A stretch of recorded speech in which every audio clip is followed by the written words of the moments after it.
Então, estamos eu e o Antônio aqui, ou melhor, o Antônio e eu, para respeitar a gramática, para comentar a segunda parte do Fausto. Nós sentimos que talvez essa segunda parte tenha intimidado as pessoas. Algumas amigas nossas não puderam estar aqui justamente por conta de algumas questões médicas, mas outras pessoas que talvez poderiam ter estado, acho que não vieram por medo dessa segunda parte. Então, o nosso papo aqui vai procurar, para quem depois assistir, talvez trazer um pouco mais de luz para essa segunda parte, que eu posso já adiantar dizendo que eu gostei muito, e que acho que foi melhor que a primeira parte, e colocou a primeira parte sob nova perspectiva. E vou ver do Antônio o que ele achou. Primeiro, Antônio, você conseguiu ler a segunda parte? Não consegui chegar até o fim. Ah, Várias coisas, mas não consegui chegar até o fim. Como tá. você sabe, há muitas referências, Sim. há muitos nomes. Então, eu, à medida que os nomes iam aparecendo, eu ia pesquisando na internet, né? Para Uhum. saber mais ou menos ter a referência, senão também não saberia nada daquilo, né? Isso. Toda a mitologia grega, Tá. personagens. Você foi a mais ou menos até que ponto? Assim, pensando nos 5 atos, porque a segunda parte está dividida em 5 atos. Você chegou ao segundo, terceiro? Cheguei ao terceiro ato Da Helena? da Helena e achei bem interessante essa personagem da Helena. Exato, exato. Ela é tipo, né, a personagem que não teve voz, agora tem voz, né? É uma personagem que eu já sabia, já é um gancho para a gente começar a comentar a obra. Eu já sabia que ela iria aparecer e assim, achava meio inusitado. Ah, por que Helena de Troia vai aparecer nessa segunda parte? Mas, nossa, quando chega a parte dela, eu acho que o livro fica tão bom. Os versos dela são tão bons, são tão bonitos, são tão profundos, evocativos, assim, que, nossa, eu ficava marcando versos que eu achava, assim, muito deslumbrantes, coisa que eu não fiz em outros trechos. Eu acho que a parte poética mesmo das falas da Helena é muito potente. Eu gostei demais dela. Não sei se você sentiu isso também com a própria poesia desse texto na parte da Helena. Sim, eu senti. Bom, eu senti o seguinte, né? Toda, até onde eu li, que eu não cheguei até o fim. Há muita ironia nos diálogos, porque é como se esses personagens, esses mitos, esses deuses, tivessem realmente passado todo aquele tempo e já têm consciência, eles têm consciência de que eles são mitos, são deuses, e eles próprios falam disso com ironia. O que nós representamos, o que nós fizemos até hoje, nós realmente temos que fazer isso, porque é o nosso papel, quer dizer, mais ou menos isso que aparece uma vez ou outra eles dizendo, né? E a Helena também aparece nessa situação, né? Tipo assim, eu fui um joguete da história, Uhum. e agora o que eu posso fazer? Eu fui raptada, fui levada, eu fui vi guerras, vi isso, vi aquilo, e agora o que eu posso fazer? É, Mas assim, mesmo a gente, é gozado que a gente entende o detalhe, mas não consegue entender o conjunto. isso, é uma questão, o conjunto. Conjunto, por que a Helena, por que ela está voltando, por que. De onde surgiu isso? Por que Helena e não qualquer outro personagem, né? Porque acho que não tem coerência mesmo, né? Assim, o É, todo em si não tem coerência. exato. Só ainda ficando um pouco mais na Helena, antes da gente partir para essa questão da coerência, que eu acho que é uma grande questão. Eu gosto muito da parte poética dela, toda aquela questão de quem sai para longe de casa e depois retorna. Ali tem uma Claro, exploração desses sentimentos, da permanência, o que é conservado e o que não é, o que aguarda esse retorno, que eu achei muito bonito, assim, eu achei que é algo que diz respeito a uma experiência mais universal, de distanciamento do lar e retorno, sabe? sim. Mas quanto a essa questão, justamente, eu vou dar minha impressão de leitura tendo concluído a segunda parte, portanto, o livro inteiro. A sensação que fica é a de que, por exemplo, vou falar da expectativa inicial em contraste que vai ajudar a iluminar essa sensação que eu acabei tendo. O que você espera? Você sabe que o Fausto faz um desafio com o Mefistófeles, que é um demônio, que esse Fausto ele vai ter acesso a muitas formas de prazer, poder e conhecimento. No primeiro livro, é principalmente um prazer sensual, a possibilidade de ter um relacionamento com a Margarida. Isso tem consequências nefastas para a Margarida.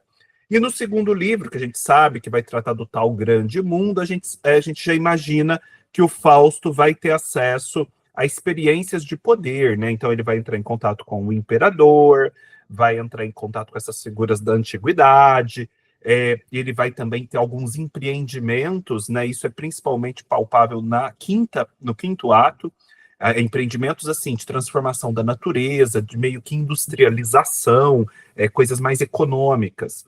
Então, você imagina que tudo no livro vai estar, de algum modo, relacionado diretamente com essa experiência, desenvolvendo isso, né? Para chegar numa culminação e descobrirmos quem venceu a aposta, Deus ou o diabo ou Fausto. Isso é uma lógica que é seguida em narrativas tradicionais, né? Por exemplo, o Doutor Fausto, né? O Doutor Fausto, que tem um tema faustico também, mas é um romance super clássico do Thomas Mann, que tem moldes mais clássicos. Ali, muitos temas são abordados, existem muitas situações, mas tudo ali está dizendo respeito, em algum grau, à experiência do personagem principal. Ou é símbolo, ou é um desdobramento, antecipação, um contexto, está ligado, ou seja, existe essa coesão e essa coerência no texto. Aqui, quando a gente termina o livro, e mesmo você estando aí já quase no final, a gente fica com a impressão de que muitas cenas, muitas partes do livro, principalmente dessa segunda parte, simplesmente poderiam ser retiradas do livro sem que houvesse qualquer prejuízo a essa história maior do Fausto e do seu pacto.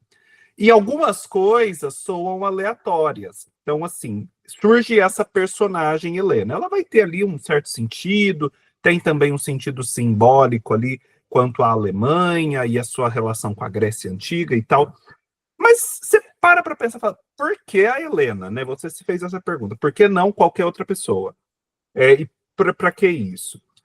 Tem uma cena bem longa, acho que no segundo ato, que tem a mascarada, né? Que é uma espécie de carnaval florentino. É uma cena enorme que tem diversos personagens meio alegóricos desfilando. É um grande desfile e comentário sobre esses muitos personagens simbólicos que vão aparecendo. Você também se pergunta por que essa cena existe. O Fausto tem um relacionamento ali, uma interação com o imperador. De repente, no quarto ato, salvo engano, esse imperador vai entrar em guerra com um outro. Você também se pergunta exatamente qual é o motivo disso para a história do Fausto. Mas, e aí, assim, eu fiquei com essa impressão de várias partes soltas, pairando assim, meio que na minha cabeça, umas próximas às outras. E aí, assim, quando eu penso no Fausto, eu vejo esse conjunto heterogêneo, assim, de partes flutuando próximas umas das outras, mas sem um gancho entre elas. Só que, assim, é uma sensação, ao mesmo tempo, muito... aí que, assim, conforme a coisa foi depurando, muito evocativa. Quando eu penso nesse conjunto, eu começo a pensar nele com interesse e achar interessante que certas coisas tão díspares estejam uma ao lado da outra. Tá, isso é uma sensação. Aí, conforme eu concluí a segunda parte, comecei a assistir algumas palestras, a ler algumas coisas. Eu assisti principalmente uma palestra de uma professora espanhola que a Denise compartilhou no Telegram, que é bem interessante e é bem acessível do ponto de vista da língua também. que ela fala que, de fato, é assim. Não somos nós aqui, leitores mais leigos, que tivemos essa impressão. Toda a recepção do Fausto teve essa impressão. Ela fala que é uma obra canônica altamente anticanônica, porque ela não segue nenhuma das regras do tempo para a escrita de uma peça, ou para a escrita de um romance, qualquer coisa que seja. Realmente, não existe um gancho óbvio entre uma cena e outra, entre um ato e outro. Essa estrutura em 5 atos, ela é enganosa, porque ela nos remete a uma estrutura de causalidade própria dos 5 atos, só que o Goethe não observa isso. Assim, e o próprio desenvolvimento de personagem na segunda parte, ele se torna secundário, assim. O Fausto que está na segunda parte, o próprio Mefistófeles, todos os personagens são todos alegóricos. Já não se trata mais de seres humanos, assim, de carne e osso. É tudo muito abstrato, pensamento e alegoria. Então, e diz que o Goethe deixou palavras assim, né, dele, que tem muitos registros das declarações do Goethe, que não era para, ao ler o Fausto, procurar entender tudo. Não era essa a intenção, entender cada verso, entender cada conexão. Era uma grande experiência estética. Então, se tem essa mascarada lá no meio, né, que esse tanto de personagem aí fantasiado, não é para ficar racionalizando o que isso tem a ver com o restante do conjunto da obra. É para fruir aquela experiência estética proporcionada para aquela cena. Então, assim, a intenção dele era mais estética. E assim, lógico, esse fio, né, do pacto, quem vai vencer o pacto, ele perpassa, mesmo a segunda parte, assim, mesmo nesses episódios mais heterogêneos, ainda fica essa expectativa e, de fato, isso é solucionado no final. Mas, tirando essa linha tênue, o que a gente tem assim, é um grande conjunto de interesses do Goethe, né? Pela ciência, pelo seu tempo, pela arte, pela história, pela coisa mais clássica. Então, é uma coisa meio enciclopédica. Mas, de fato, assim, voltando, né, ao nosso tema inicial, essa nossa impressão de que é algo heterogêneo, sem uma coerência muito perfeita, realmente é isso, e a obra é grandiosa, né, para a crítica, apesar disso. E talvez por isso também, mas realmente nós tivemos a percepção correta.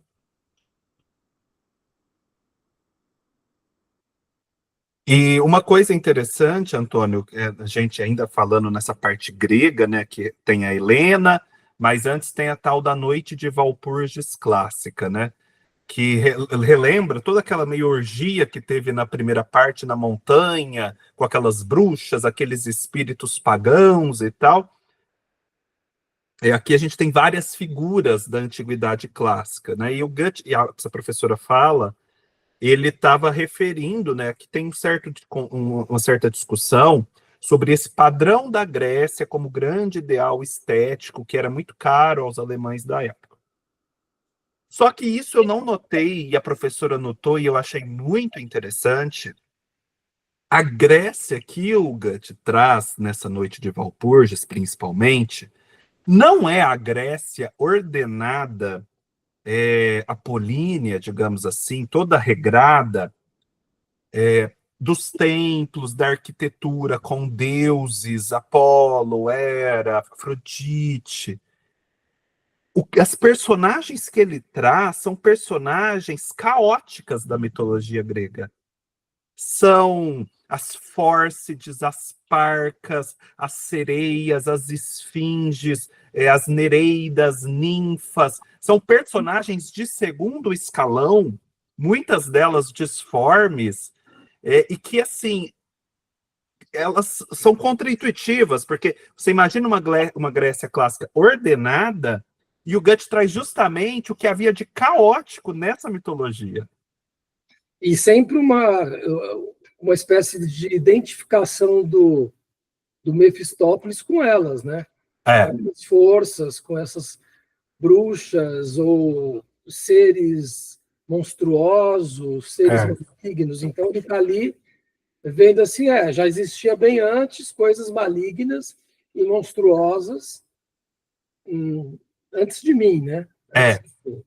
A professora fala, é tipo uma pujança de vida, são forças vitais, assim, que vão borbulhando, aparecendo, caoticamente, mas aparecendo. Olá, Andresa, tudo bem? Olá, queridos. Desculpa chegar assim na metade, mas foi conforme o Não, previsto, tá? não, que bom que você chegou, estava aqui, infelizmente a Denise e a Val, que sempre vêm, não puderam por questões médicas estar aqui, mas eu estava batendo papo com o Antônio, que bom que você veio também, a gente está no começo ainda da conversa, tem muita coisa para falar, a gente estava falando justamente de uma sensação que fica de incoerência, porque a gente lê o Fausto e fica se perguntando por que que essa cena está aqui, por que que surge esse personagem, o que que isso contribui para a história maior, e até se pergunta no meio do caminho, qual é mesmo a história maior que está sendo contada? O Antônio chegou até meados da segunda parte, eu consegui concluir, gostaria de saber primeiramente de você, como que foi, você chegou a concluir a leitura ou não? O que que aconteceu? Eu consegui, com muito prazer, né? A gente fala conseguir, parece que foi um esforço, né? Eu consegui, com muito prazer, ler toda a primeira parte, algumas vezes, tá? Ah, que legal. E aí eu fui, não sei se dá para ver aqui, eu fui atrás de alguns trabalhos de pesquisa, Olha assim, só que rica a sabe? leitura. E, assim, fez muito sentido. Claro que eu acho que, assim, eu fui em duas fontes e você vê dois pontos de vista diferentes, até mesmo para Tá. essa pergunta sobre o que é o livro, né? Do Aham. que o livro trata. Você vê ali duas colocações que, para mim, não são diferentes, porém até se somam, né? E aí eu até estou entrando aqui com a expectativa desta conversa seguir nessa mesma toada, né? Tá. Lendo por mim, ouvindo o que os incomodou Tá. e indo atrás de outras visões, porque realmente assim, não, depois de algum tempo torna-se uma leitura a ser relida com É. agora eu leio esse texto com muito deleite, É. porque eu já vi gente assim esgarçando isso. E no nosso primeiro encontro, apesar de eu estar no carro dirigindo, deu para ouvir alguns dos incômodos de vocês. E que eu fui Aham. ver desses outras interpretações, como isso ficou um pouco mais pacificado. Então, eu só Entendi. gostaria de ter tido tempo para fazer esse mergulho e chegar aqui e trazer alguma coisa. Eu acho que hoje eu vou ser um pouco mais Não, mas provocada. perfeito. Você fez uma ótima leitura da primeira parte. E então a segunda você nem chegou a começar, né? Não, eu parei exatamente no início dela, Tá, tá? mas eu imagino que nesses estudos, nessas suas pesquisas, você já tem uma certa noção do que vai vir, porque eles sempre acabam falando, né, do Sim, que vem deixaram depois, né? algumas Então não tem pistas. problema de spoiler com você, não, Não, né? de jeito nenhum, Porque é pelo nem é sobre contrário. spoiler, é justamente como tem toda essa sensação de incoerência. Sim, Temos a sensação de incoerência justamente porque não tem uma causalidade perfeita. Assim, exato. esse fato leva a esse, que leva a esse, que leva ao final. Não, assim, tem um final, a questão da aposta é resolvida, mas o que está lá no meio poderia ser mudado, assim, de vários modos. Livremente. Eu não sei se vocês ouviram isso em algum lugar, que É. numa das revisões que o Goethe faz nesses 60 anos, né, de construção, ele retira em algum momento as partes do livro 2 que faziam uma real conexão e uma continuidade com o livro 1. Então, eu não li o livro Ele 2, mas retira. ele retira. Então, ele já tinha muita coisa escrita do livro 2 em algum desse. É porque agora, na linha do tempo, talvez eu não tenha aqui. Mas existe essa ação dele ativa de olhar no livro 2 e aquilo que parecia uma continuidade, ou não sei se eu posso botar a palavra mera aqui, talvez, né? Ou uma Ah, mera continuidade, ele de propósito vai e retira. Então, quando eu ouvi isso, eu falei, nossa, deve estar bem. bem doidona, né? Exato, Bem exato, doidona. exato. Não, e a gente estava falando em questão de doidona, e aí já puxando para uma questão, né, e reintroduzindo o nosso assunto, você leu A Noite de Walpurgis, né, na primeira parte. Sim. Essa Noite de Walpurgis é uma coisa meio orgiástica, né, com várias forças da vida e da natureza e do mistério ali se interagindo, né, uma coisa muito, uma ebulição. E na segunda parte existe a Noite de Walpurgis Clássica. Por uma série de motivos, eles vão parar lá na Grécia Antiga.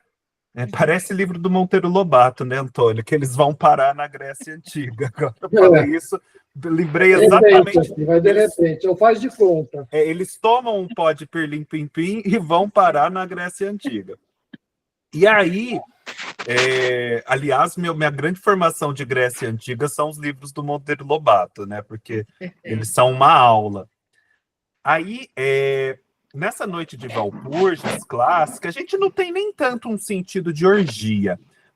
Seria uma orgia no sentido de que é muita coisa acontecendo ao mesmo tempo, mas sem tanta conotação sexual.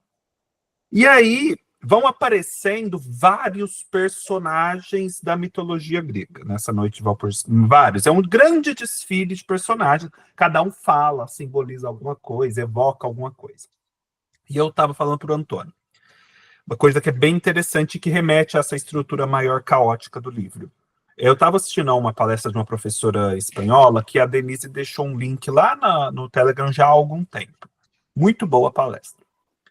E aí ela notou uma coisa que eu não tinha notado, que apesar de o Guts estar fazendo uma forte referência aqui ao mundo clássico, a Grécia como ideal de beleza, de civilização, a Grécia que ele traz muito fortemente na segunda parte do livro, não é uma Grécia ordenada como nos templos gregos, com deuses muito equilibrados. Ele não traz Apolo, Afrodite, Atenas, Zeus, não. Os personagens que aparecem são, assim, meio que de segunda classe da mitologia grega. Aparece as parcas, as sereias, as esfinges, as fórcides, as ninfas, criaturas do mar, várias criaturas com de certa monstruosidade. Então, ele quebra com essa expectativa de uma Grécia perfeitamente ordenada. Parece que ele quer mostrar que mesmo lá na Grécia existiam essas forças em ebulição que são caóticas. Então, elas estavam na base dessa Grécia idealizada. Então, você vai ver na Noite de Walpurgis Clássica, só tem esse tipo de criatura.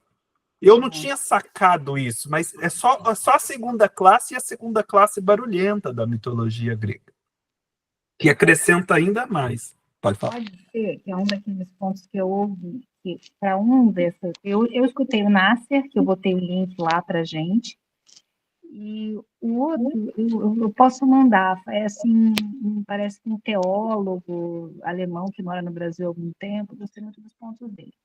Esse cara, esse teólogo, ele diz que o grande objetivo, ele entende, é justamente mostrar a dialética. A grande antítese estaria ali entre não seria tanto o metafísico e o terreno, não estaria nessa ordem, mas nos contrastes que levam à ação. Então, Mefistófeles é o que nega e que Deus bem diz, vamos dizer assim, porque é ele que provoca, que incita, e tem bem claro isso, ele é que provoca e incita o homem que naturalmente tende né, a acalmia, a homeostase, a preguiça. Então, pode ser que onde ele possa colocar essa figura de antítese, como você falou, estava esperando uma Grécia clássica. E o que vem algo que mais provoca do que acalma. Não sei. Exato. Não, mas o livro todo tem muito isso, dessa inquietação. Tanto é que, no último ato, nas últimas cenas, quando o Fausto já está chegando ao fim da vida, existem algumas alegorias que tentam entrar no seu gabinete. São 4 alegorias. Uma é a culpa, a outra... Deixa eu achar os nomes delas aqui, que elas são bem significativas. A culpa, a miséria e a penúria. E a inquietação.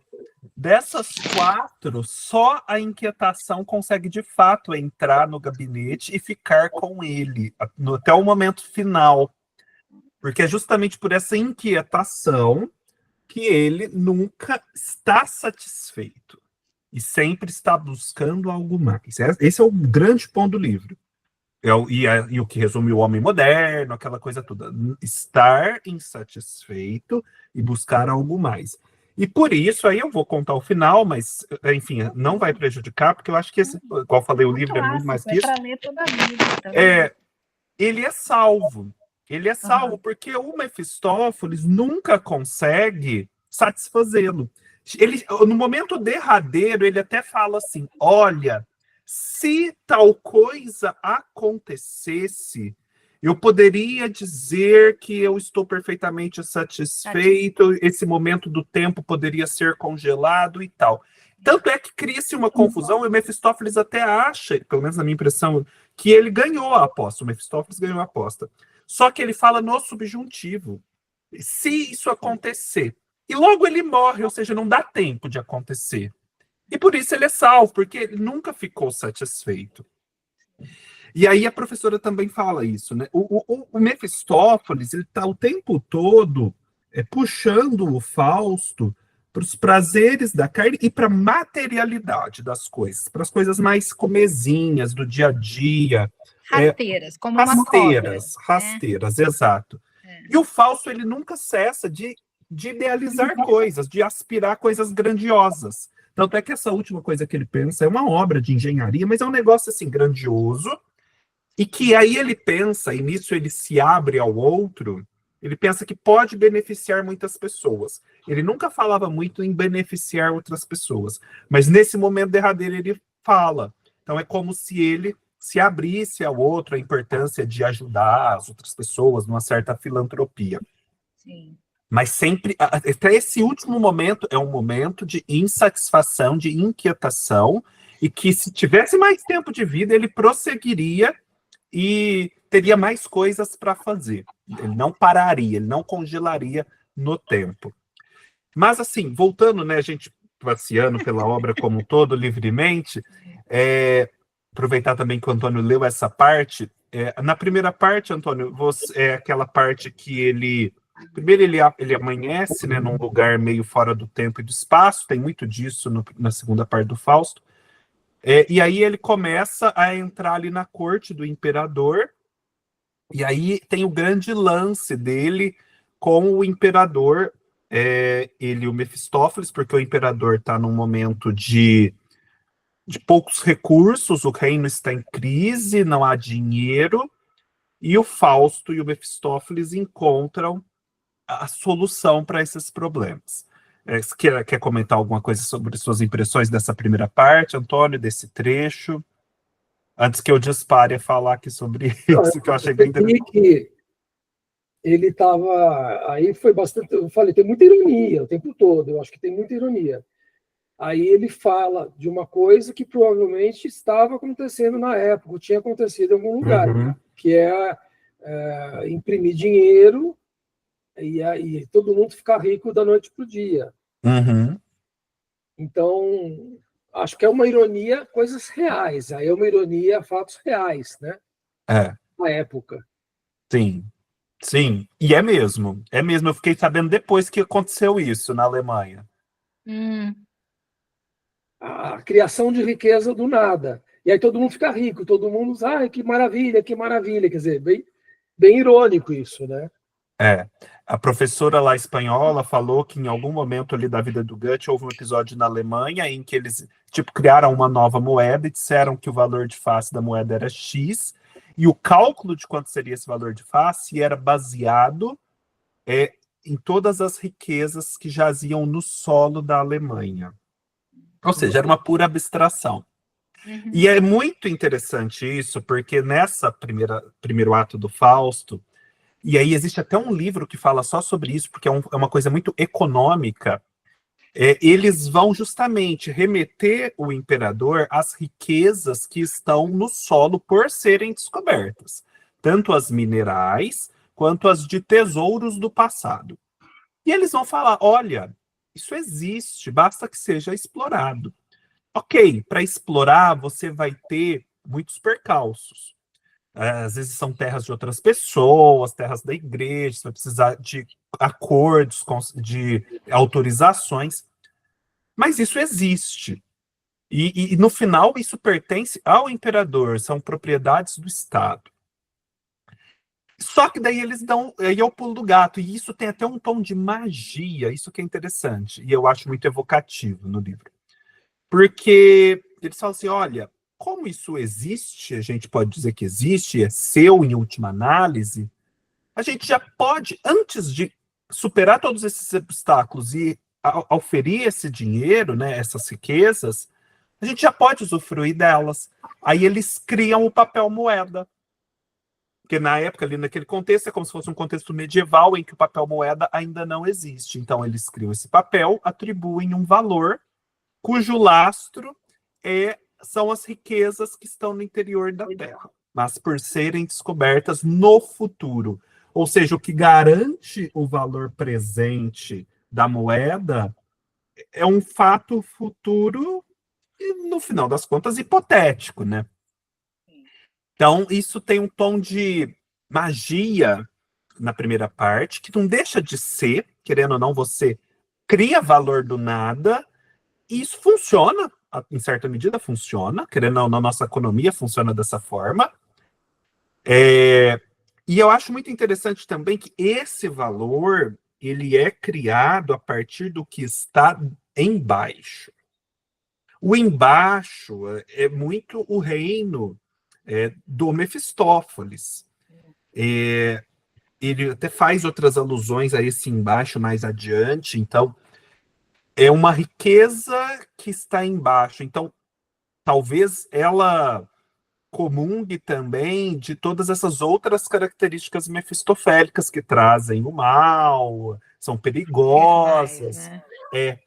Mas é muito interessante, porque eu acho que esse ponto, ele já prenuncia, né? Ele identifica o que naquele capitalismo já existia, e ele enfatiza um ponto que vai ser mais e mais explorado, porque hoje em dia a gente vive esse capitalismo financeiro. E nesse capitalismo financeiro, justamente são várias abstrações que criam valor. Por exemplo, quando você compra determinados títulos e tal, tem coisas ali que o valor real está muito distante. São abstrações em cima de abstrações, você compra possibilidades futuras. É tudo ideia. Ideia que gera valor, mas ideia cujo lastro está no futuro, ou melhor, em lugar nenhum. E ele já menciona isso e tematiza isso na primeira parte. Eu achei isso muito genial. Incrível, né? Esse é um dos pontos assim mais assim bonitos, mais interessantes do livro para mim. E daí na segunda parte tem outra coisa que ele prenuncia. Acho que é na segunda, né, Antônio, do homúnculo. Porque ressurge um personagem que é o Wagner, que era o assistente do Fausto. O Wagner se tornou um grande cientista, /feiticeiro, etc. E ele criou uma espécie de homem sem a intervenção humana, né? Sem o relacionamento entre um homem e uma mulher. Um humano de laboratório, o homúnculo. E aí surge esse homúnculo. O que você achou dessa parte, Antônio? As associações frankensteinianas inevitáveis? Eu li, eu não sei, onde eu li, não lembro, que na época existia essa ideia mesmo de talvez criar a matéria viva em laboratório, né? Criar vida em laboratório. Existia essa ideia. Aí o Frankenstein e tal, né? E tem um outro lá que eu não lembro que foi citado, também é uma criação a partir do nada, não lembro. Mas eu fiquei pensando que essa coisa, naquele momento que eles criam esse ser, que é um homenzinho, né, dentro de uma esfera de cristal, eu achei que isso foi muito simbólico, né? Tipo, o novo homem, como é que vai ser o novo homem que vai nascer? E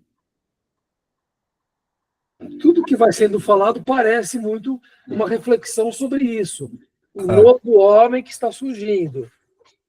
Sim, um novo homem que está surgindo. Eu também não tenho clareza na minha cabeça para dizer a ideia dele é essa, ele quis dizer isso. É, As ideias, por isso que eu acho difícil também esse texto, as ideias ficam um pouco vagas, assim, do que ele realmente quis dizer, porque talvez ele esteja, talvez, atirando em todas as direções, sim, né? Tipo assim, num momento fala uma coisa, no outro fala outra, quer dizer, pode ser isso, pode ser aquilo, o homenzinho que quer, ele quer conquistar alguma coisa também, né?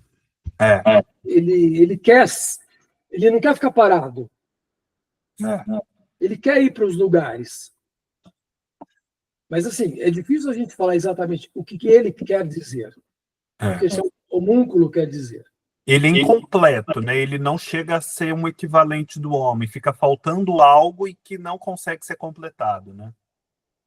Que eles falam que é muito pequeno, tal, né? Ele está dentro desta, também essa ideia de que ele está dentro de uma esfera, de uma redoma, mas eles usam outra palavra lá, né? É como se fosse um vidro de laboratório, vamos dizer. Mais ou menos isso. Como se fosse um vidro, uma retorta, não é isso? Isso. Como se fosse um vidro de laboratório, quer dizer, esse novo homem tá um pouco separado das coisas que existem. Ele não está conseguindo acessar as coisas que existem. Ele quer ir, ele quer para um lugar, para ir para outro lugar, mas ele não. Ele, de fato, tem uma separação entre ele e as coisas. É, verdade. Verdade. Muito legal isso. Então ele não vive a antítese, né? Por isso ele talvez não se desenvolva, não tenha Ele não consegue acessar a natureza, né? É provocado. Ou é? Oi? Ele chega até Helena, né? Então. Ele chega até Helena. Depois eu não sei, porque eu não acabei de ler, mas ele vai até Helena, né? É como se, assim, depois o final dele, é como se a estrutura dele ainda muito frágil e incompleta, ela meio que se desfaz em determinado momento, ele não consegue se sustentar. Ele não permanece. Ele desaparece porque era muito frágil, assim, conforme os fatos vão acontecendo. E tem essa parte do homúnculo, né? E aí depois surge no terceiro ato a questão toda da Helena, que eu estava até comentando antes com o Antônio, os versos são muito bonitos, os declamados ali por Helena, então com a fala em que a poesia eu achei muito boa. Até assim, né, esse é um outro nível do texto que talvez num segundo momento, e também ir um pouco conhecendo o alemão, mas nem sei se só conhecendo o alemão, mas conhecendo mais de poesia, que a gente consegue apreciar, porque, igual a professora estava destacando, em cada personagem fala com um tipo de verso, e cada situação enseja um tipo de verso. Ela falou, por exemplo, o Mefistófeles, ele é como se fosse um homem do povo, ele tem uma identificação maior com essa questão popular. Então, sempre que surge alguém do povo, e o próprio Mefistófeles fala com versos que remetem às canções populares, que tem aquela simplicidade, aquela fluidez das canções populares. Já quando é o Fausto, que é alguém mais idealista, ele fala com um verso mais elevado, mais complexo, mais extenso. E aí, quando chega a Helena, realmente o verso da Helena é bem destacado. O verso da Helena é um verso que remete às métricas da Grécia, das epopeias antigas. Então, é um verso muito desenvolvido, longo, eu acho que é dodecassílabo, mas não é só questão de dodecassílabo, tem outras métricas gregas também. Então, é um verso muito bem desenvolvido. Na corte também fala-se mais parecido com esse verso da epopeia, porque existia aquele refinamento que pretendia ser clássico das cortes. Então, esse é outro nível de leitura que é possível, num segundo momento também, de observar a caracterização dos personagens e das situações conforme as métricas, cada uma remetendo a um uso típico daquela métrica, né? E aí, realmente, essa questão da Noite de Walpurgis, lá da primeira parte, que essa Noite de Walpurgis, ela é muito romântica, né? Pensando no tempo do Goethe. porque ela é uma coisa muito alemã. Ela é num monte alemão, ela tem aquele caráter mais sombrio, são criaturas pagãs, mais nórdicas, talvez, medievais, do nacional, que é próprio do romantismo. Então, você sentiu isso também, Andresa? Eu não sei se eu tenho exatamente como comparar, né? Acho que foi o primeiro, inclusive, o primeiro contato que eu tive com. Já ouvia falar, mas ali eu parei para ver o que será que era realmente isso, né? E aí eu fiz uma pequena pesquisa também, usando ali os processos que eu tinha. Eu fiquei muito com a parte engraçada, muito mais do que com essa visão do romantismo e da formação da identidade ali própria desse momento que ele retrata aqui. Fiquei muito mais com a coisa engraçada do desistir de dançar com aquela bruxa, Aham. porque havia expelido um rato vermelho, né? Foi o que eu mais achei gracioso. Mas não levei para esse lado da identidade ali, da Sim. formação Não, daquela nem acho que é unidade do o povo. que chama a atenção mais Aham, imediatamente, não. Isso surge depois mesmo. Mas, enfim, como tem os dois episódios, né, a gente é levado a fazer paralelismo e ver o que como cada um significa. é, Tem, então, um pouco mais desse romantismo nacional alemão ali, na Noite de Walpurgis, da primeira parte, e na clássica, esse ideal grego, porque a Alemanha sempre foi muito conectada com com essa questão grega e com esse parâmetro grego, né? uhum, Até já vi em outras situações que, por exemplo, na Itália, às vezes até na França, esses países mais católicos, da antiguidade existe uma proximidade maior com Roma. Mas no norte, na Alemanha principalmente, não se olha tanto para Roma, mas para a própria Grécia. Então, sempre ficou esse ideal. Aí tem um momento, não sei se o Antônio chegou a ele, em que meio que se unem o Fausto e a Helena. Eles ficam juntos, é como se houvesse um casamento. E então a gente pode pensar, né, o Fausto um alemão, a Helena um grande ideal de beleza clássico. Então se unem. Então é como e tem um filho, o Eufório. Então é como se houvesse essa união. Ah, então agora a Alemanha realmente pode se conjugar com a Grécia, e isso vai ter um fruto. Só que esse Eufório dura muito pouco tempo. Esse nome Eufório já remete justamente à euforia que ele tem. Ele é muito inquieto. E aí ele acaba se precipitando de um monte, salvo engano, como o Ícaro, e morre muito cedo. Então aí a professora até fala, é como se o Goethe também, aí é uma parte mais estética, estivesse querendo dizer que essa identificação da Alemanha com a Grécia não produziria bons frutos. Não, poderia servir como inspiração, mas a Alemanha tinha que ser diferente, não dava para só repetir o modelo. Seria um fruto muito tênue, como o Eufório poderia morrer muito cedo, né? Então, acho que essa terceira parte pode ser lida muito sob essa chave estética, né, da Helena. Então, vamos pensar. A primeira, a gente tem a questão econômica. A segunda, entre outras coisas, né, tem o homúnculo, essa história da ciência, da criação do ser humano, da natureza.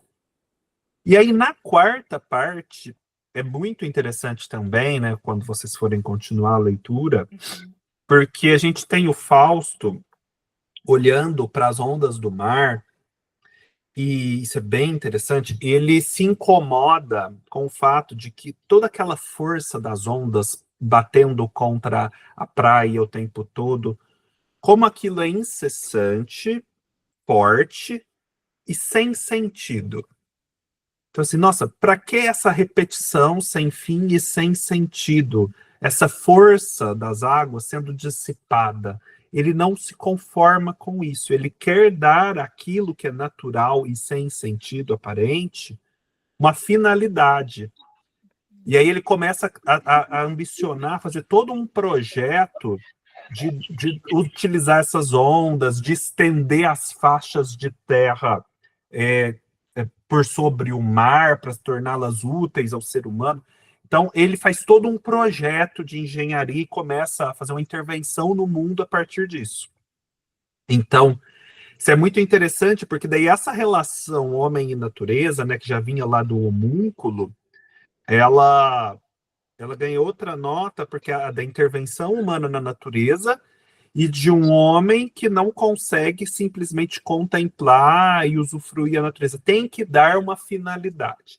E uma finalidade, a gente sabe que vai ser provavelmente econômica e capitalista. E é o que ele faz. Você já tinha lido alguma coisa a respeito desse aspecto do Fausto, Antônio? Não. Não. Não cheguei nessa parte também, né? Sim, mas talvez, assim, algum dos comentários gerais, às vezes surge... Não cheguei a exatamente isso, Tá. não. Entendi. É bem legal, porque de novo, essa questão da inquietação do homem moderno, e dessa vez na relação com a natureza. E aí surge o grande tema também, aí outro tema super atual do Fausto, que é a ecologia. A ecologia é muito palpável no Fausto, porque boa parte, né, dos problemas ecológicos que a gente tem é por conta dessa intervenção do homem na natureza, uma intervenção que pressupõe que a natureza não pode simplesmente continuar ali sem produzir frutos econômicos para a civilização, né? Que ali aparente, sem sentido da natureza, tem que acabar. Então, se tem madeira lá na floresta, tudo bem, hoje a gente tem um pensamento mais complexo a respeito disso, mas pensando talvez alguns anos atrás, se tem madeira, aquela floresta enorme, e nada acontece ali, e os homens estão precisando de madeira, por que não derrubar a floresta e pegar a madeira, né? Não vai ter muito mais utilidade? Vai, sei lá, construir uma casa para uma pessoa morar? Isso não é muito melhor do que ficar aquilo ali tomando chuva? Tipo assim, é mais ou menos esse pensamento que o Goethe capta, e que, na verdade, não é tão... parece simplório, mas era o simplório que moveu montanhas, de fato, né, na construção da Revolução Industrial, na construção da civilização e tal, para a gente superar esse pensamento automático, não superou, né, mas para começar a matizar isso foi só muito recentemente. Com certeza. Veja o nosso desmatamento atual, né, no Brasil, na Amazônia. E tem a ver com a busca pelo conhecimento também, né? Que acaba, o foco acaba sendo esse, né? O conhecimento. Porque para domar a natureza você precisa ter conhecimento das leis da natureza, né? Essa questão do conhecimento, a gente realmente tem sempre muito a ver com o confronto homem-natureza, cultura e natureza. O conhecimento tem muito sempre a ver com isso, né? Porque daí você sabe como funciona, aí você pode manipular aqueles elementos para funcionar de um outro jeito, né? Deixa eu fazer só um breve comentário. Tudo isso ainda olhando pela parte 1, né? E eu estou bastante incomodada com essa coisa, no início era o logos, né? No início era a ação. E aí, pelo que vocês estão me falando, é isso, né? Parece que na segunda parte tem um homem pulsional que não entende esse movimento de inquietação e que transforma isso em ação, seja lá qual for. É um homúnculo, é uma explotação da natureza. Assim, de novo, eu preciso ler, mas é que ouvindo vocês falarem, parece que tem uma coisa realmente humana. Eu ia falar mal ajambrada, mas é humana, né? Não saber como lidar com a própria pulsão, inquietação. E você fez uma boa lembrança. Lá fala, né? No início, em vez de o verbo do logos, era a ação, né? A ação. Pelo menos na 34, não. Na autêntica, exatamente, ele passa para ação, né? Que é o português de Portugal, né? João Barrento. Ele passa para ação. Tá? Quando ele está ali fazendo aquele papel de tradutor da Bíblia, né? Um papel político até, né? De pegar e falar, não, isso não é a língua que a Bíblia precisa ser falada na Alemanha, não é o latim, é a língua alemã. Então, acho que é essa atitude política, né, que ele faz. Porque isso é um pequeno verso, né, lá da primeira parte, mas que é altamente significativo. E, tipo assim, é um grande pano de fundo para o livro inteiro, na verdade. Isso aí é uma moldura do que o livro está falando do começo ao fim. E que ajuda a conectar também essas partes meio heteróclitas.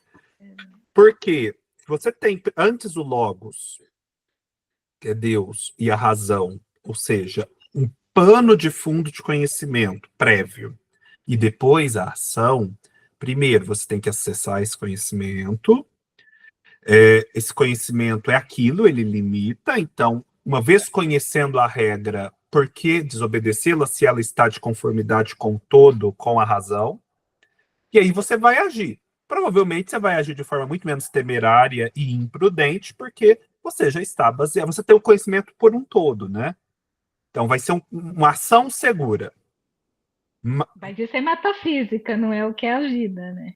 É isso, não, pensando metafisicamente. Se a gente pensa no mundo em que o Logos vem primeiro. Exato, exato. Pelo menos deve ser assim, né?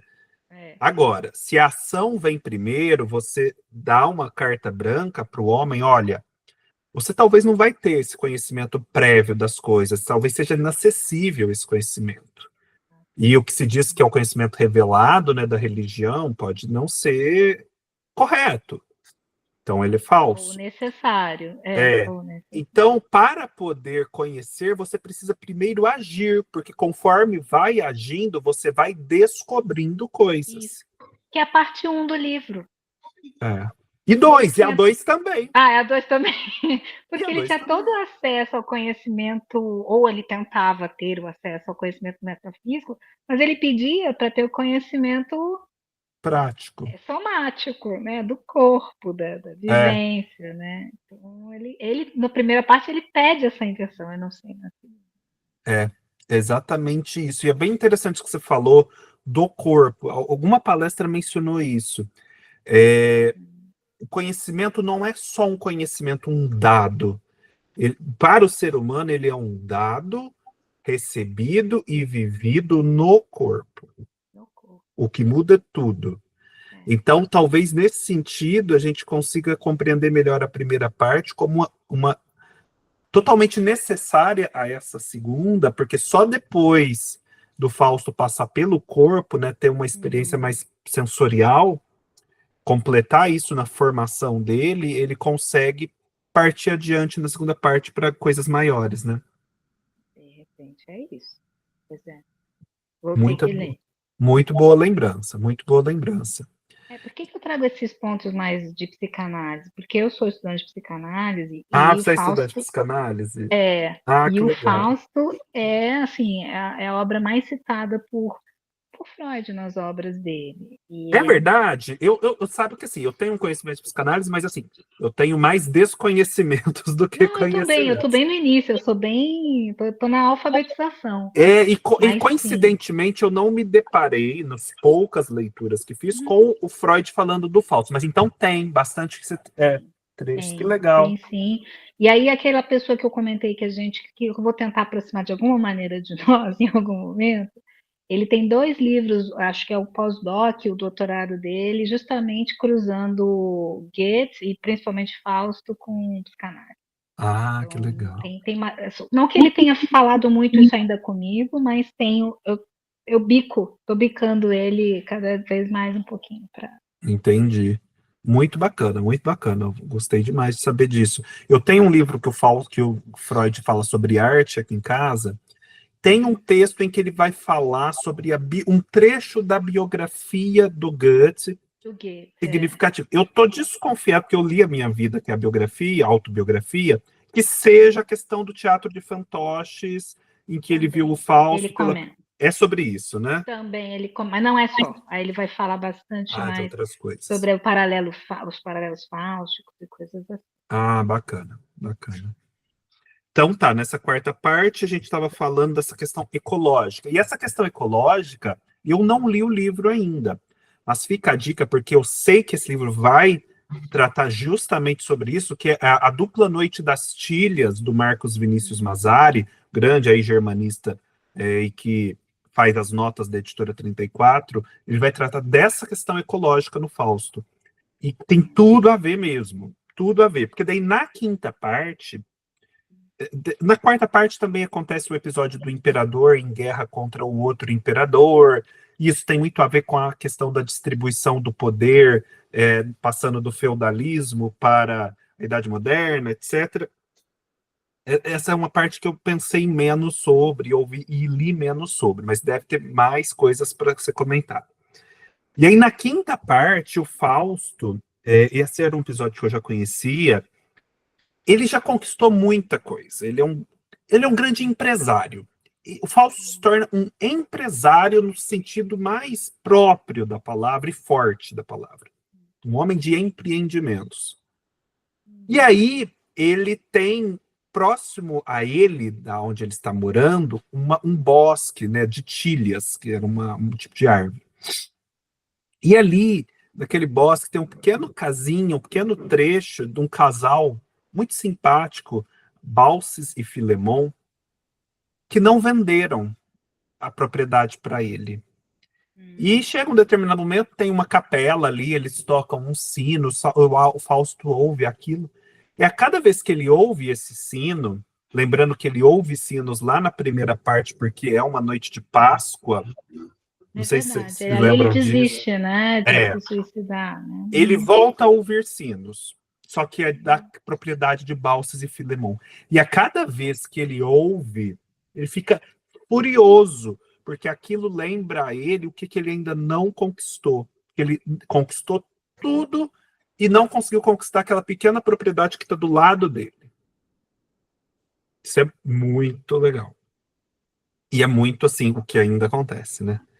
E aí ele se incomoda, e finalmente decide mandar o Mefistófeles dar um jeito naquilo. E a gente tem uma cena que a gente entra em contato com Balses e Filemon, vê o quanto eles são bacanas, quanto eles estão integrados àquela natureza e àquela propriedade, e vivem muito bem sem ter grandes ambições. Só que isso incomoda, isso é um ponto de contradição para o Fausto. E aí manda o Mefistófeles resolver isso, mas ele não manda matar o Balses e Filemon, não. Mas aí esse bosque de Tílias, ele é derrubado, justamente. Então acaba-se com a natureza ali, com essa floresta. É o espaço aberto deve O ser? espaço aberto, ele cria aí o vazio, né? Para criar aqui. em cima do vazio. E aí acaba com o Mefistófeles extrapola um pouco a ordem e mata Balses e Filemon. O Gut fica muito chateado com isso. O Gut, não, o Fausto, né? O Fausto, olha os atos falhos. Não deixa de ser o Gut. Ele mesmo. Para psicanálise, talvez. Para teoria literária, é o Fausto mesmo. E aí... Mas assim, enfim, ele assimila aquilo e prossegue. Que ele sempre prossegue. E mais uma vez, isso aí eu já sabia desse episódio por conta da leitura de Tudo que é Sólido Desmancha no Ar. Porque o Fausto destrói 2 pequenos mundos, né? Ele destrói o pequeno mundo da Margarida, que a família dela inteira morre, inclusive ela, e depois ele destrói o pequeno mundo do Balses e Filemon. Então, assim, parece, e aí a sugestão lá do Marshall Berman, do Tudo que é Sólido Desmancha no Ar, que para haver esse progresso que o Fausto simboliza, sempre haverá perdedores, sempre haverá morte, sempre haverá um rastro de destruição. É esse o grande ponto de interrogação que fica, né, do Fausto, e que eu acho que também serve como uma chave de leitura mais geral. Essa inquietação do ser humano, ela é uma coisa boa, sem a qual não se vai para frente, mas até que ponto ela causa prejuízos, e será que realmente é inevitável o prejuízo? Assim, não adianta também a gente querer ficar no mundo de Balses e Filemon, porque isso é irreal. Esse mundo é sufocante, porque lá no início do Fausto, ele vive esse mundo medieval em que as coisas são sempre as mesmas. Ele é meio sufocante também, ele não é o mundo ideal. A Margarida, talvez, que vive também esse mundo, ela não está vivendo todas as suas potencialidades humanas. Sim, isso é verdade. Então, e daí, assim, entra aqui de novo nessa vida humana, Deus e o diabo. É como se fosse inevitável, na experiência humana, o mal e o bem. Sempre vai ter um pouco de mal sendo feito. Exato. A antítese é que é a ação. É a antítese que gera a ação. Agora, para que lado e em que intensidade, com que proporções, aí fica a graça da... Antônio, qual o seu parecer sobre essa questão metafísica? O que a gente faz? Filosófica. Não, eu acho que tem um lado histórico também, né? Sim. Porque isso estava acontecendo na época, né? Essas Sim. coisas estavam acontecendo. Então, ele, como um poeta, ele vai refletir sobre coisas da época, né? Sim. Essa coisa histórica, tá. Vamos mudar a mentalidade. Nós vamos mudar a nossa mentalidade. Vamos ficar mais capitalistas.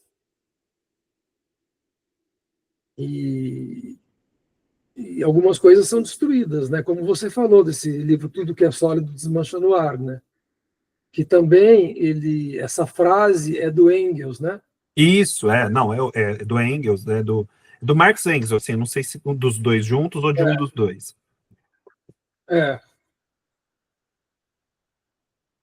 Então é como se ele tivesse falado um pouquinho antes deles, isso, né?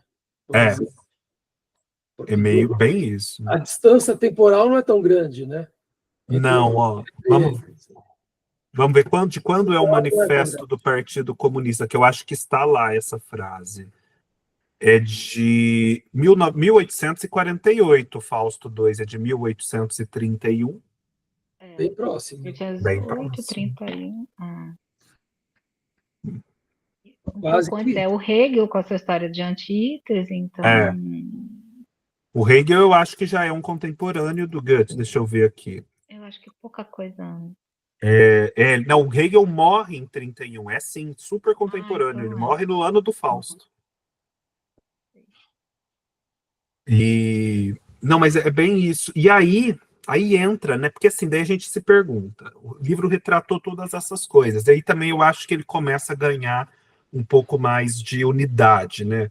Porque, querendo ou não, mesmo essas partes meio heteróclitas conversam com essa ideia de fundo. E aí tem a ideia mais de fundo ainda, né? A história moldura, que é a questão da salvação do Fausto. Porque o Fausto se envolve com todas essas coisas, com essa busca pelo conhecimento, pelo poder, com essa insatisfação, e no final ele é salvo. Ele vai para o céu. E é um céu católico, inclusive, no final, que é mais interessante, com a Virgem Maria, com anjos, e com o último verso fala assim, né? É um verso bombástico, né? Que daí cria toda uma outra história. Tudo o que passa é símbolo só. O que não se alcança em corpo aqui está. O indescritível realiza-se aqui. O eterno feminino atrai-nos para si. Os dois últimos versos são: o eterno feminino atrai-nos para si, né? Isso aqui já abre para trilhões de coisas, né? É mesmo. Então, Nossa, assim. Não esperava. Não. É super assim, super engraçado, porque o Goethe não era católico, ele vem de um país que não era católico, e o final é super católico. Mas tem uma parte da Alemanha que é católica, né? Não tem, de fato, mas o Goethe não era dessa parte, assim, ele não era católico, ele não era dessa origem, sabe? Isso que é mais interessante. E mesmo assim ele escolhe acabar o livro desse jeito. E aí você pensa, tá, o Deus que salva o Fausto, que fez tudo o que fez, o que ele espera da humanidade, né? Qual que é o que é a sua ideia de salvação? Então, assim, ele é um Deus que preza justamente, isso a professora espanhola ressaltou, ele preza, porque é um Deus que, assim, lá na Bíblia fala que não gosta, que gosta de quem é frio e que gosta de quem é quente, mas que vomita os mornos. O Fausto não é morno. O Fausto é quente. Pode errar. E erra muito, mas ele é quente. Então ele é um Deus que prefere a ação, contanto que seja uma ação visando a uma finalidade superior. Ele detesta a mediocridade e ele passa por cima até das pequenas falhas que acontecem no meio do caminho. Será que é essa a ideia? Parece que sim.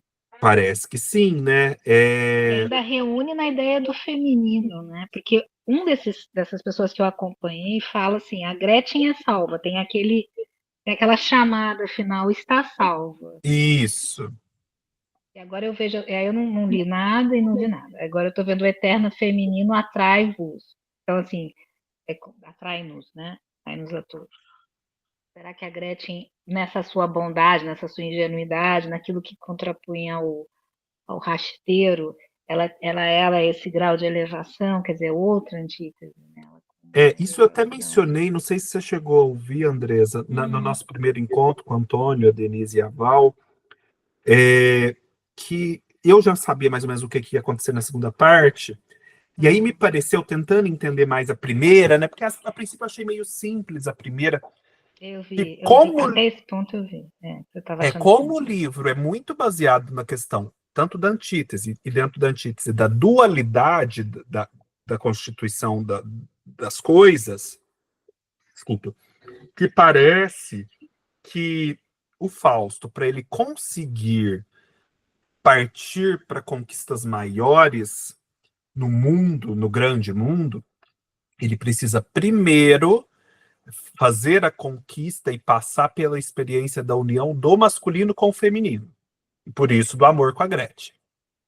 Então, assim, aqui, lógico, amor entre homem e mulher, mas não necessariamente só dessa forma, mas como polaridades. Polaridades que homem também tem o feminino e o masculino e tal, mas enquanto não há essa conjugação das polaridades, né, que eles falam que é o casamento alquímico também, que a alquimia era muito, muito presente nessa época, isso é muito básico para ação. Para as coisas acontecerem na realidade, esse casamento alquímico é muito necessário.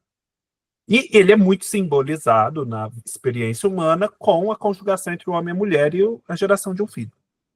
Então, o Fausto primeiro precisa passar por isso para depois prosseguir nas suas outras conquistas. Mas vale dizer, também o filho dele, que é gerado, não é um filho permanente. Ele logo morre, né? Então, é só mais uma dentre várias conquistas que se sucederão. Nossa, é um pano para manga para psicanálise. Então, é um livro assim que você acaba com ele pensando nas incoerências, e de fato existem.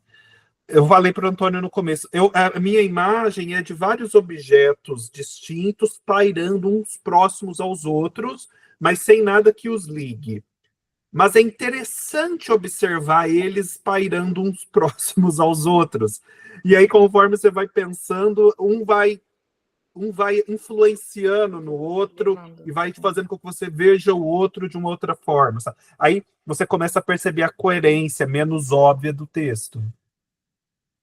Mas, assim, só pelo teu relato, pela tua visão, assim, sedimenta muito, assim, coisas muito básicas dentro da psicanálise, sabe? Esse movimento de união, esse movimento de dissolução, esse movimento de não entender a pulsão, não saber onde jogar e joga e vai para caminhos, assim, que levam, claro, também a uma certa agressão. Então, assim, tá... olhando por esse lado, tá valendo muito também. Eu realmente, por exemplo, eu coloquei no Scooby, né, acabei a leitura, eu ainda não dei pontos para esse livro.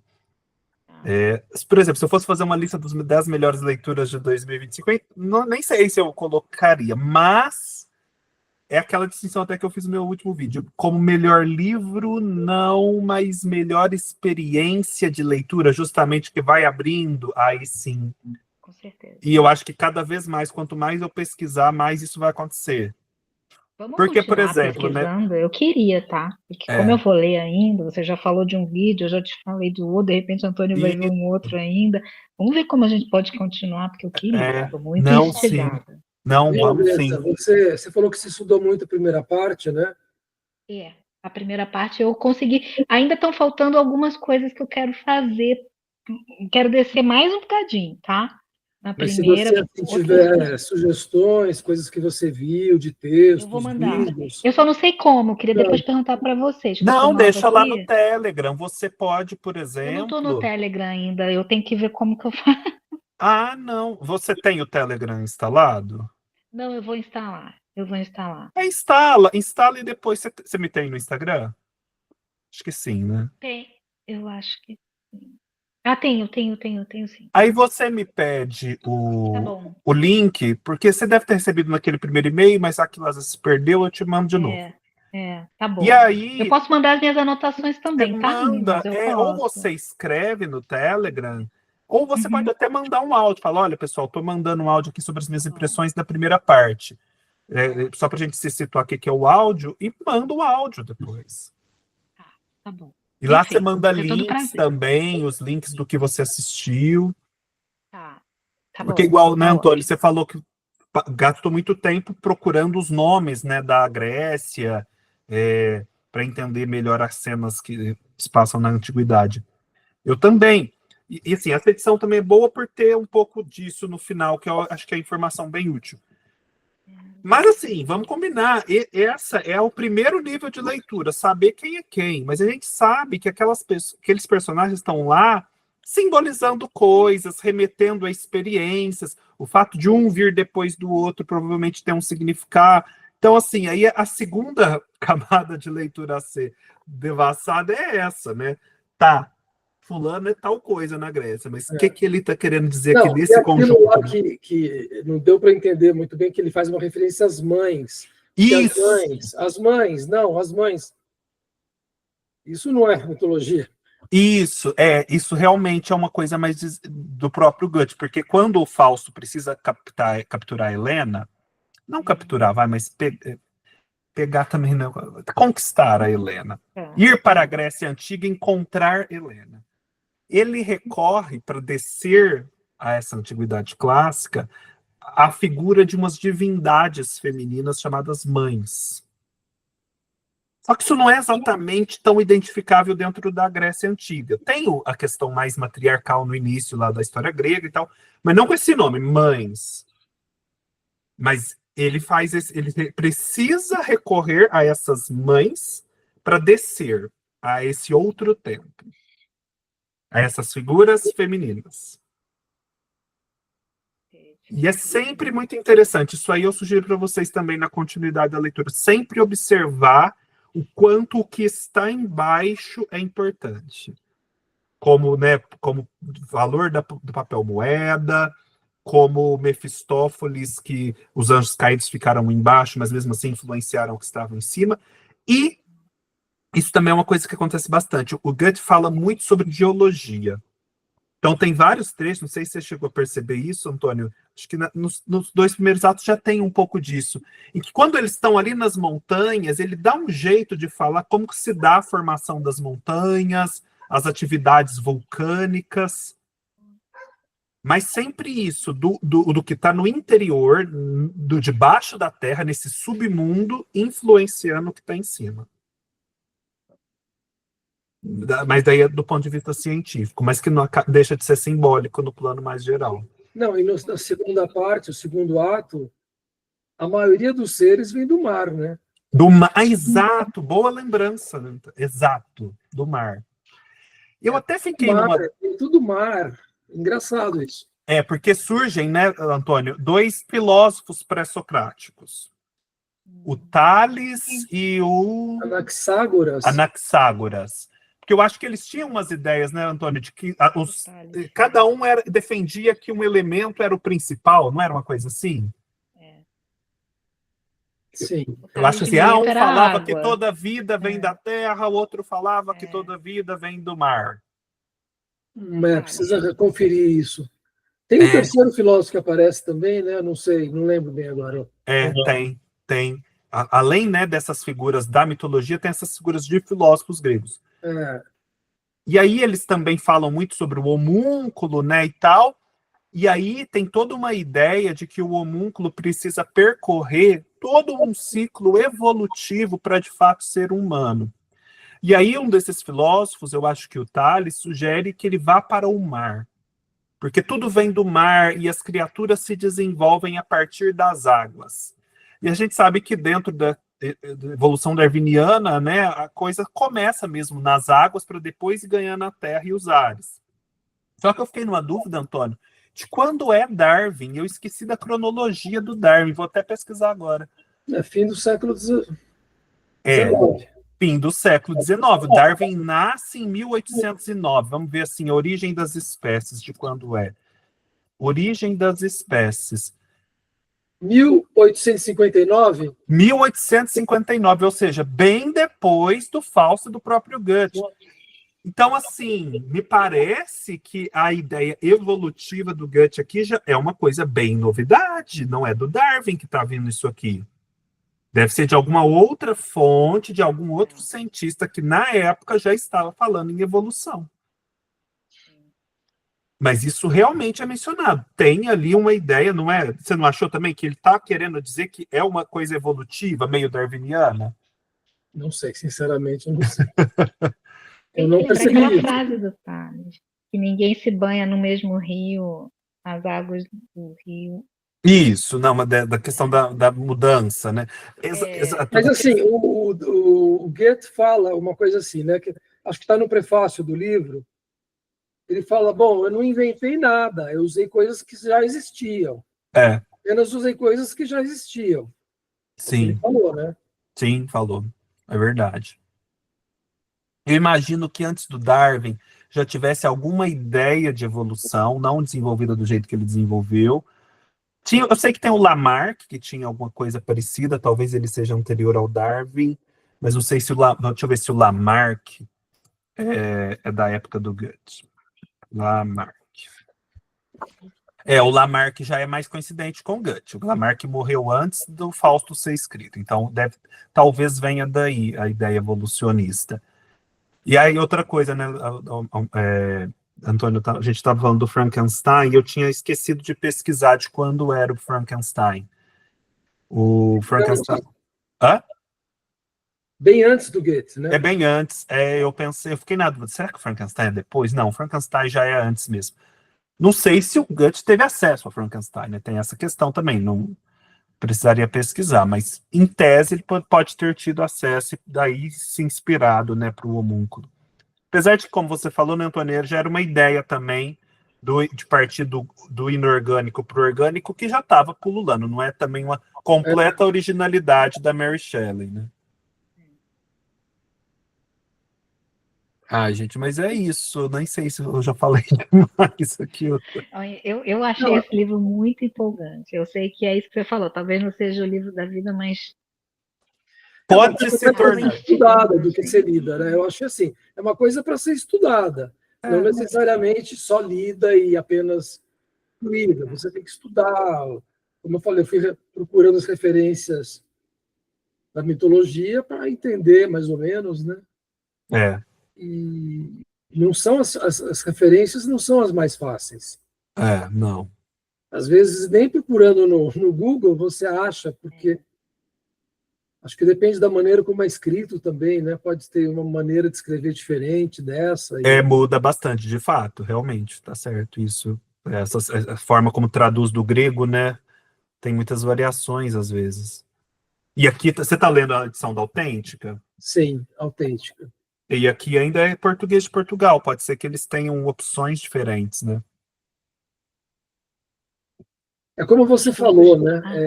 É o submundo da Grécia. É o submundo. Isso eu achei muito legal. A hora que a professora falou, eu pensei, gente, eu não tinha sacado isso. Mas é o submundo da Grécia que está aqui. É a Grécia monstruosa. Não é a Grécia apolínea regular, medida. É a Grécia dessa vida que está borbulhando ali no pântano, sabe? O pântano primordial, assim, daí vai surgindo as bactérias, o sapo. É essa Grécia, com essa vida, uma vida pulsante que vai se manifestando, mas ainda com aspecto meio feio. Fala-se muito aqui do feio, né? Do grotesco, assim, o próprio Mefistófeles, ele assume, e isso é muito significativo, a feição de uma Fórcide, que é uma criatura grega, que eram as três irmãs que compartilhavam um dente e um olho, que eram horrorosas. E o Fausto, quando vai para a antiguidade e precisa assumir uma feição, ele assume a feição de Fórcide. Eu achei muito engraçado que quando surge a Helena, né? Aí começa a falar da beleza dela, os homens começam a falar da beleza dela, e as mulheres começam a desdenhar. Mas é bem que caberia hoje, né? Você fala, olha que não, olha os defeitos dela, olha como ela tá meio passada, sei lá o que elas falavam, mas desfazendo, né? Desfazendo, exatamente. A Helena, competição. Essa parte da Helena me surpreendeu. É uma parte que, assim, era que eu achava mais aleatória antes de ler. Eu falava, gente, Helena de Troia, o que o Goethe foi colocar aqui? Mas foi a que eu mais gostei. Eu adorei a poesia. A poesia, porque não sei se estava aqui, Andresa, na hora que eu estava comentando isso com o Antônio. É uma poesia que fala muito, né? Daí é meio lírica essa parte. Porque a Helena, ela tá voltando da Guerra de Troia, ela tá voltando para terras gregas com o marido, né? Uhum. Então, ela está retornando para casa. Então, tem muito aquela ideia, né, de se distanciar da casa, muita coisa acontecer, a gente se transformar, mas quando você volta, existe um certo sentido do que permaneceu. É muito bonito, assim. É uma experiência mais humana, universal, eu acho que ela evoca. Bem bonito os versos da Helena. Eu marquei muita coisa, assim, lendo esse trecho. Mas eu vou continuar os meus estudos, viu? Eu acho. Acho que a nossa discussão aqui só contribuiu e vocês foram trazendo temas que, assim, eu não tinha pensado tanto. A própria questão que você falou, Andressa, da antítese, eu sei que é um grande tema, né, dessa questão dialética, do próprio Fausto e do Mefistófeles serem uma dupla, né, com aspectos diferentes. Mas, apesar de saber disso, eu acabei não prestando tanta atenção nesse ponto na leitura, prestei em outros, mas é também uma leitura a ser feita, né? Tem uma analogia aqui entre Mefistófeles e Fausto, e, por exemplo, Don Quixote, Sancho Panza, né? Essas duplas complementares, né? O vídeo que eu quero depois, então, dividir com vocês, que é um vídeo que está no YouTube, é um vídeo de 1 hora, desse ex-teólogo, ele, inclusive, traz essa comparação com Dom Quixote. E aí ele coloca que ele que traz esse ponto da antítese da ação, sem o incômodo, não há o que é esperado e elogiável por Deus, que é a ação. Isso. É o incômodo e a ação. Ele coloca assim. Já o Nasser, o Munir Nasser, ele não chama tanto de antítese, mas eu posso entender também. Ele já coloca outra antítese do homem imaturo por não ter aprendido com a vivência. O homem que tinha o aprendizado ou a busca da metafísica, mas imaturo, e o homem, imaturo, e o homem que busca alguma maturidade, algum aprendizado pelo mundano. E aí eu até ouvi você falando que, poxa, mas um cara desse vai querer esses prazeres tão pequenos, é nisso que ele vai se realizar? Era o que ele não tinha em absoluto, né? Então, e isso também é uma forma de conhecimento, né? Igual você falou, e daí isso é uma coisa que eu parei para pensar mais agora, relendo depois do Fausto Parte 2. Ele ainda talvez não tinha essa experiência do corpo, né?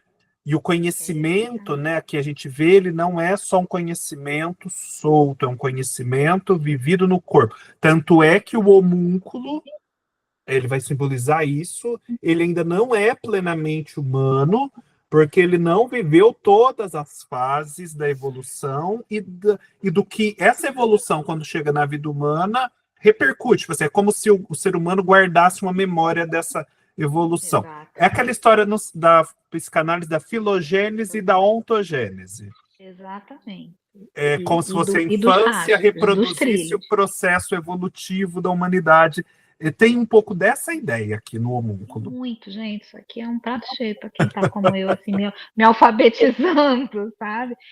Tudo que eu consegui, eu dou um jeitinho de vocês terem acesso. Não, inclusive, esse professor que é germanista, que é o novo tradutor do Freud no Brasil. Não sei se vocês sabem que existe uma nova... Pedro Eliodoro. Acabei de ter uma aula com ele. Mas ele não é o da Companhia das Letras, não, né? Não, ele é da Autêntica. Ele é da Autêntica. Ele que trouxe esse livro para cá. Ele que trouxe. Ele é capaz de fazer alguma coisa, inclusive, de curso sobre Fausto. Ele falou se tiver hoje. esse curso, eu me fale. Né? Não, a gente vai. Ó, eu vou Já vou falar deixar, para ele. Andresa, tá aqui no Tá. chat, ó, deixa copiado aqui, salvo para você, é o link do grupo do Telegram. Tá, eu já vou tentar pegar aqui. Isso, Tô porque acho que usando da um hora que você celular tentar novo. acessar, ele vai te pedir para baixar o Telegram e você baixa.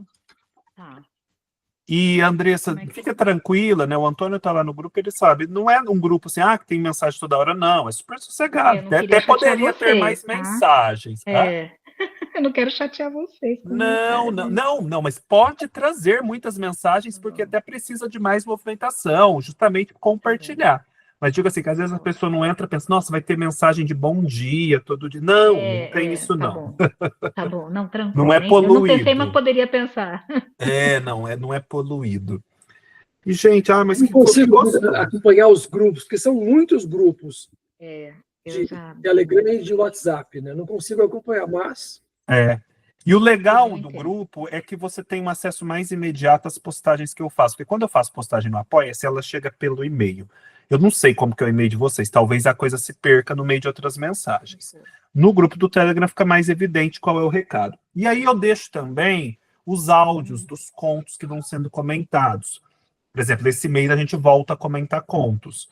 Eu até gostaria de refazer esse convite para vocês. Esse mês a gente vai falar do Bestiário, do Júlio Cortázar. Se você é da psicanálise, você tem que ler o Eu Júlio nunca li Cortázar. Júlio Cortázar. Nunca, E o Júlio acredita? Cortázar é Tá bom. acesso ao inconsciente aqui, hein? Preciso. Então, a partir de domingo que vem, eu já comento os 2 primeiros contos, que são contos super significativos. Inclusive, A Casa Tomada, que é um dos principais contos do Cortázar. E nesse mês, né, para a gente comentar no último domingo, vai ser A Senhora dos Afogados. Eu vi a peça aqui em São Paulo. Sério? Vocês estão em São Paulo? Não, eu estou em São José do Rio Preto, interior de São Paulo. Você, Antônio, está em São Paulo, não está? eu estou em São Paulo. Mas quando? Essa peça é de quando? Essa peça foi agora julho e eu acho que ela foi estendida em agosto. É o Teatro Oficina. A mim Você foi a melhor assistiu do Teatro Oficina? Que no maravilha! chão, sentada no chão. Eu acho que foi a melhor peça. Eu sou muito fã de Nelson Rodrigues, mas eu acho que foi a melhor peça que eu vi dele. E essa é uma das poucas que eu não li. Antônio, já veja se está passando de novo. Nossa, Você ainda Antônio, não tá. perca. Só vá. Mas tem aquela peça do Ibsen também, né? Do Ibsen? Como assim do Ibsen? Não é do Ibsen, que é quase que é o mesmo título, uma coisa assim. Não sei. Então, essa pesquisa eu ainda não comecei a fazer. Vamos ver. Depois eu vou pensar melhor. Eu já vi uma peça que acho que era baseada no Ibsen, mas preciso pesquisar também, porque eu já não lembro direito. Tá. Mas então, me dizem realmente, algumas pessoas na época que eu estava mais ativo no projeto Nelson Rodrigues, que comentavam, falavam, nossa, Senhora dos Afogados é a minha peça favorita. Só que assim, eu estabeleci que eu iria lendo conforme essas edições da Nova Fronteira fossem saindo. E agora saiu essa e saíram mais algumas outras edições. Então, por isso que eu falei, vou trazer para o clube, porque agora tem essa edição avulsa para ser comprada, e aí eu também não li ainda para o canal, vai ser uma novidade para nós todos. Mas ela é uma peça mítica, né? Então eu gosto muito das peças míticas. É a única peça mítica que eu ainda não li do Nelson. Mas essa... Nossa, eu vi umas fotos dessa montagem da oficina, eu já achei tão poderosas as fotos. Incrível, bem. Eu nunca fui à oficina, mas eu imagino que deve ser uma experiência arrebatada. Dá até medo, eu acho. Só venha e a gente vai. Agora que não tem o Celso, quem dirige? É o Marcelo, que era o marido do Zé Celso. Eu acho que é o Marcelo. Entendi. Eu estou na dúvida, mas eu acho que é o Marcelo. Entendi. Eu vou esquecer o nome de todas as atrizes, mas enfim, é aquele núcleo do Oficina. É o núcleo duro do Oficina. Tem Zé. Nossa, deve ser incrível. Deve ter até alguns trechos no YouTube, depois eu vou pesquisar. Alguma coisa no Metrópolis tem. Eu mandei para vocês o do Fausto, né? Que eu assisti o Fausto do Oficina aqui tem uns 2, 3 anos. Foi a última aparição viva do Zé Celso. Também foi maravilhoso, mas ali eu fiquei bem confusa, né? E tudo bem, não era por isso, era a experiência toda.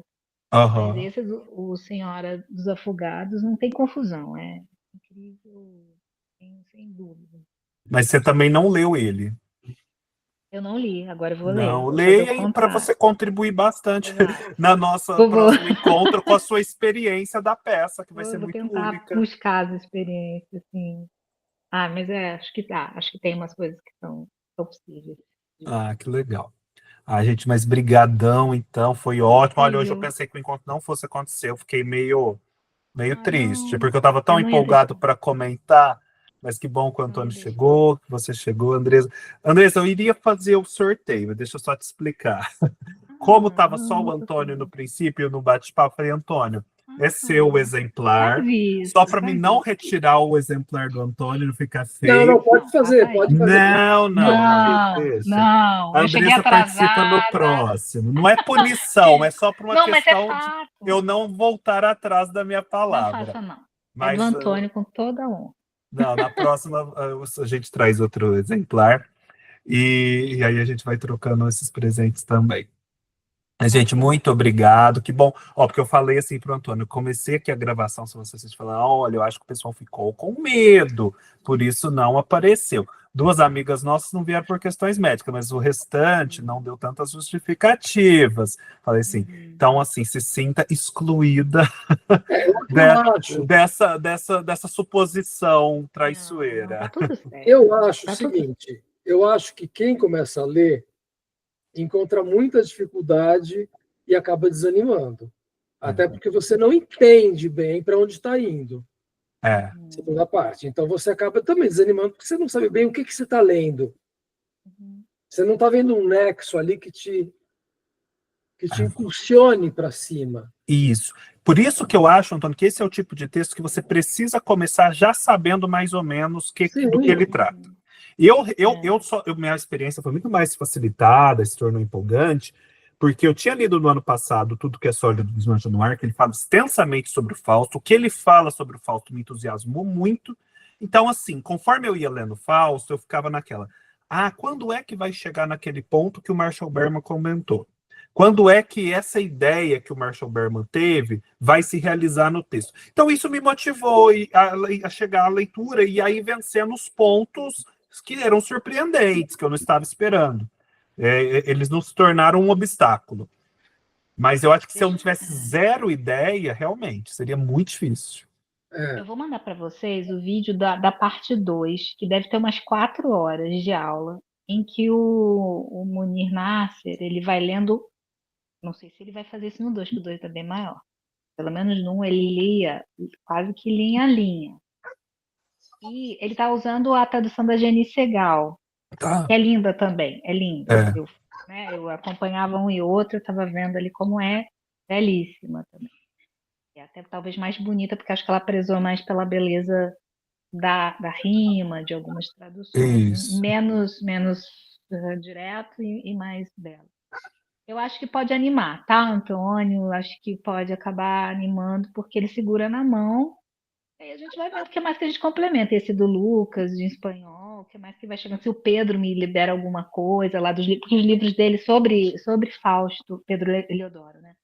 Os livros dele estão esgotados e como eu tive hoje com ele o dia inteiro, mas ele estava dando aula, não ia interromper para falar isso. Vou estar com ele num tempo exclusivo, vou ver se ele consegue liberar alguma coisa pra gente. Então agora você tem que assistir uma coisa muito bobinha na internet para você descansar. Você ficou o dia inteiro com psicanálise, agora com Fausto. 9h30 da manhã. Sei lá, vai assistir Sex and the City, vai assistir alguma coisa. Ô, Lucas, você tem que falar pra gente como é que você consegue ler tanto. Gente, então, isso é um mistério. Porque, olha, eu não leio todo dia. Eu não sou a pessoa, assim, que não lê, que tem gente que fala, nossa, eu leio 1h30 todo santo. Não. Às vezes passam vários dias sem que eu leio. Mas não sei, eu consigo ler. Daí tem o final de semana que eu me dedico bastante, horas e horas. E no final sai. Eu acho que o fato de ter compromissos literários, né? De ter um clube, de ter no canal que produzir conteúdo, faz com que eu encontre o tempo. Apesar de não ser algo assim tão regrado. Mas eu não sei dizer assim como. Então você precisa fazer realmente um diário de leitura. Vou fazer um dia, né? Realmente. Um vlog. Como é que acontece assim? Como é que isso acontece? Uma boa ideia. Talvez eu faça assim um registro de um mês. não com tudo, mas ao final de cada dia, fazendo uma pequena gravação, olha, hoje eu não consegui ler por isso. E no próximo dia, hoje eu consegui ler nessas circunstâncias. E aí, né, vai ter uma ideia, para mim mesmo entender como que isso funciona. Exato. Hoje foi uma leitura mais lenta porque eu tive que parar várias vezes para fazer pesquisa. Esse é um livro que exige muita pesquisa, tipo, nossa, né? Isso, ontem, por exemplo, eu fiquei a tarde inteira acabando de ler o Fausto Parte 2. Ontem foi, sei lá, foi umas 4, 5 horas lendo o Fausto Parte 2, basicamente. Hoje a minha tarde foi basicamente dedicada a assistir vídeos sobre. Assistir mais uma aula lá da USP, assistir essa do professor em espanhol. Então já foram, sei lá, umas 3 horas, 3 horas e meia. Tem, é um curso, então, é um curso recente, tipo, de 3 meses atrás, de 9 aulas da USP, dirigidas pelo Marcos Vinícius Mazzari, sobre Fausto. Tá lá no Telegram. Botou lá? Tá. Hora que você Eu consigo ver? Sim, você consegue ver tudo. E lá no Telegram, o segredo é pesquisar por palavras, aí você vai encontrando os conteúdos passados. Tá bom. Mas a hora que você entrar, eu te recebo lá e coloco, e linko essa referência para você achar ela mais fácil. Maravilha. Muito obrigada. Gente, muito obrigado mais uma vez. Um Beijo ótimo domingo. Muito obrigado por terem vindo. Ótima semana. Espero que consigam aí também se engajarem na leitura do Cortázar, que é um querido meu, que eu estou meio distante dele. Eu já estou assim, ficando animado por me reaproximar. E do Nelson Rodrigues também, que é outro querido. Aliás, tem no canal, no clube, toda a série de áudios que eu fiz para a biografia do Nelson Rodrigues. Caso vocês tenham interesse em escutar. Do Rui Castro, né? Do Rui Castro. Não deixa de ser uma forma de acessar esse conteúdo, porque meio que eu vou contando a vida dele ali também. Pode ser um complemento aí nesse mês de agosto, que é aniversário do Nelson Rodrigues, dia 23. Perfeito. E é aniversário do Cortázar, dia 26. E o meu no dia 27. E do Gut no dia 28. Gente, tá lotado de festa esse mês. É o mês dos agostinianos. A gente boa. Então, as leituras aqui estão para aniversariantes. Gente, obrigado mais uma vez. Deixa eu ir, vou parar a gravação. Beijo. Beijinho. Tchau, obrigada. Tchau. Até mais. Até. Tchau, tchau.